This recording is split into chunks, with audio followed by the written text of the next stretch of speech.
कि आपने एक बहुत ही टची चीज़ को पकड़ा है और उसकी एक कुछ हिस्ट्री है। मुझे उम्मीद है कि हमारे बहुत सारे पाकिस्तानी भाई बहन भी इस शो को देख रहे होंगे और उन्हें गुजरात के दंगों को लेकर के हमेशा वन साइडेड कहानी ही सुनाई गई है। तो मैं यहाँ पर कुछ मिथ्स को बर्स्ट करना चाहूँगा।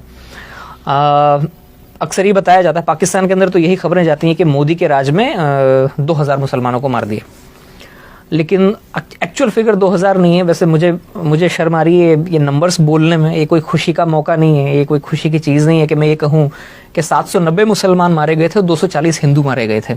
ये जॉइंट पार्लियामेंट्री कमेटी की रिपोर्ट थी जो कांग्रेस के राज में बाद में मनमोहन सिंह जी जब प्राइम मिनिस्टर थे तब टेबल हुई थी और उस रिपोर्ट के ये फिगर्स हैं। 790 मुसलमान मरे, 240 हिंदू मरे। ये बहुत बदकिस्मत नंबर है, लेकिन ये फैक्ट्स हैं जो कांग्रेस के राज में आए थे।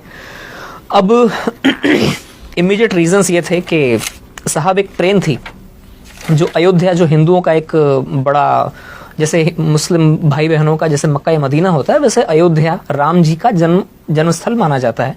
वहाँ से तीर्थयात्रियों की एक ट्रेन अयोध्या से लौटी थी।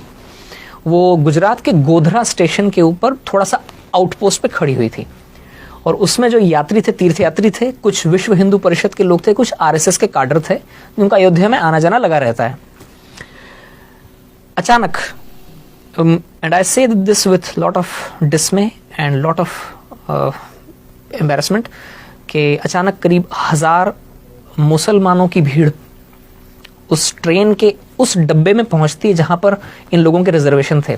बोगी नंबर S6 और S7 इसे घेरती है। अचानक पथराव शुरू होता है और पेट्रोल में भिगो कर रुई के गद्दों को और तकियों को अंदर फेंका जाता है और आग लगाई जाती है, जिसमें 59 हिंदू जिंदा जलकर मर जाते हैं।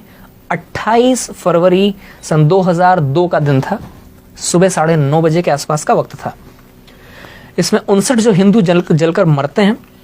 जैसे कि आपको जानकारी, इंडिया में जो स्लीपर डब्बे होते हैं उनमें 72 लोगों की सीटें होती हैं, तो 72 में से 59 लोग जलकर मर गए। उनमें 40 औरतें थीं और बच्चे थे। अब इसके बाद में 3 मार्च से बदकिस्मती से इंडिया में दंगों का इतिहास बहुत पुराना है। ये कोई मोदी राज के साथ में चालू नहीं हुआ है। ये मैं कह रहा हूँ, मैं कोई मोदी भक्त नहीं हूँ, ना मैं कोई बीजेपी का मेंबर हूँ, लेकिन ये रियलिटी है कि हिंदुस्तान में हिंदू मुसलमानों का दंगों का इतिहास बहुत पुराना है। बदकिस्मती से दंगे हो जाते हैं 3 मार्च से। जब शुरुआत में इस खबर को थोड़ा दबाया गया, लेकिन जब 59 लोग जिंदा जलकर उन पापड़ जैसे बन गई वो लाशें, और उन लाशों को जब ट्रांसपोर्ट किया गया था तो वो लाशें जहाँ जहाँ से गुजरी वहाँ से ये खबर फैलती चली गई और 3 मार्च से दंगे फसाद चालू हुए, जिनमें बदकिस्मती से जो मैं फिगर्स मैंने आपको बताई उतने लोग मारे गए थे। अलबत्ता दूसरे फैक्ट्स जो हैं उन पर पर्दा डाल दिया जाता है। ऐसा पहली बार हुआ था जब किसी भी राज्य में दंगे शुरू होते ही 48 घंटे के अंदर अंदर वहां के चीफ मिनिस्टर ने आर्मी को आने के लिए ग्रीन सिग्नल दे दिया हो। 5 मार्च का दिन था, आर्मी की टुकड़ियां पहुंच गई थी फ्लैग मार्च करने के लिए। दूसरी बात, ऐसा पहली बार हुआ इंडिया में कि पुलिस की गोलियों से 100 हिंदू दंगाई मारे गए थे। ये फैक्ट्स हैं, ये डॉक्यूमेंटेड फिगर्स हैं, मैं अपने मन से नहीं बता रहा हूं। और ऐसा पहली बार हुआ था कि इस तरह से कट्टर, जो मुस्लिम्स के अंदर जो कुछ कट्टर और ऑर्गेनाइजेशंस थे, उन्होंने वहीं के पास में गोधरा में करीब 50 मस्जिदें हैं, 50-60 मस्जिदें, छोटा सा कस्बा है लेकिन 50-60 मस्जिदें हैं। हो सकता है उनमें से कुछ मस्जिदों को सऊदी फंड्स आते हों, जहां पर वो वहाबिज्म की जो एक्सट्रीम हार्डलाइनर आइडियोलॉजी वहां से वो प्रोपोगेट करते हैं। एक मस्जिद से मोबिलाइज हुई थी वो मॉब जिसने ट्रेन को घेरा था और जिस तरह से जलाया गया, ये भी पहला मौका था इंडिया के अंदर। ये उसका इमीडिएट रीजंस थे। इसके पीछे हिस्ट्री का थोड़ा सा और पीछे आप जाएंगे तो गुजरात की पॉलिटिकल अनसर्टेनिटी भी बहुत ज्यादा थी उस वक्त। ये मार्च 2002 की बात है। उससे 2.5 महीना पहले जब दिवाली के आसपास का वक्त था, तब ही मोदी जी को पैराड्रॉप किया गया था। अटल जी और आडवाणी जी के कहने पर उनको सीधे उठाकर चीफ मिनिस्टर बनाया गया था। वे गुजरात में उसके पहले कभी असेंबली के मेंबर तो क्या, चुनाव लड़ना तो क्या, वे कभी किसी म्यूनिसिपल कॉरपोरेशन का भी चुनाव नहीं लड़े थे। वे कोई इलेक्टेड फिगर नहीं थे और उस वक्त गुजरात में बहुत कई बरसों से पॉलिटिकल अनसर्टेनिटी चली आई थी। हर छठे 8वें महीने में चीफ मिनिस्टर बदलते थे और जो वहाँ की जो लोकल बीजेपी, स्टेट बीजेपी थी, उसके अंदर बहुत सारे गुट बने हुए थे और वो गुट आपस में ही लड़ते रहते थे। वो हालांकि बीजेपी मेजॉरिटी में थी, लेकिन फिर भी कोई एक तगड़ा लीडर नहीं था। कांग्रेस बहुत होपलेस कंडीशन में थी, लेकिन फिर भी वो इस इनफाइटिंग को थोड़ा बढ़ाने की कोशिश करती थी।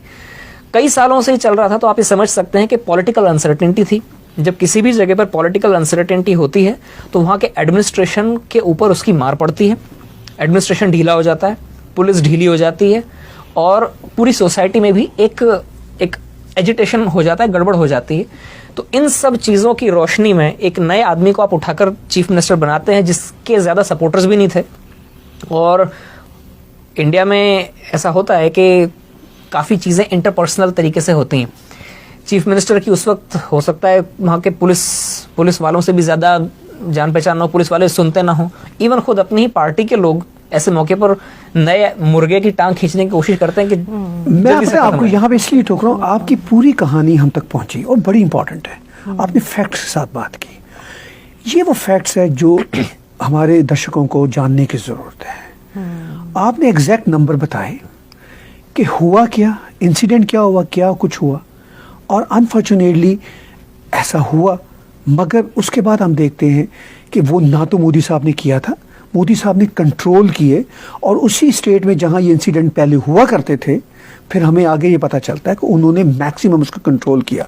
मैं कनाडा में गवा हूं, जब मोदी साहब हार्पर गवर्नमेंट के ज़माने में यहाँ पर आए थे तो सबसे बड़ा डेलीगेशन गुजराती मुसलमानों का उनके साथ मिला था, और कितने प्यार से वो मिले थे। मैं इस वक्त काश में रेडी होता तो मेरे पास वो वीडियो में दिखाता अपने दर्शकों को। ये तो वो फैक्ट है। अब देखिए, एक चीज और जोड़ना चाहूंगा इसमें कि उन दंगों के बाद मोदी जी, ये फैक्ट है जी, एक के बाद में 3 इलेक्शन जीते हैं, 5-5 साल। बिल्कुल ऐसा है। अगर उन्होंने दंगे करवाए होते जैसा कि लोग बोलते हैं, नहीं, वो तो एक सिस्टेमिक कैंपेन है ना उनके खिलाफ, डेमोनाइज करने की। तो गुजरात की जो पब्लिक है इंडिया की सबसे ज्यादा एजुकेटेड पब्लिक में से मानी जाती है। वो इतनी बेवकूफ तो नहीं है कि किसी मास मर्डरर को एक के बाद में 3 इलेक्शन जिताएगी। और दूसरी बात यह है कि एक बार जब ये जम गए वहां पर, तो इतिहास साक्षी है, तारीख गवाह है कि उसके बाद में फिर गुजरात में कभी कोई दंगा नहीं हुआ जी।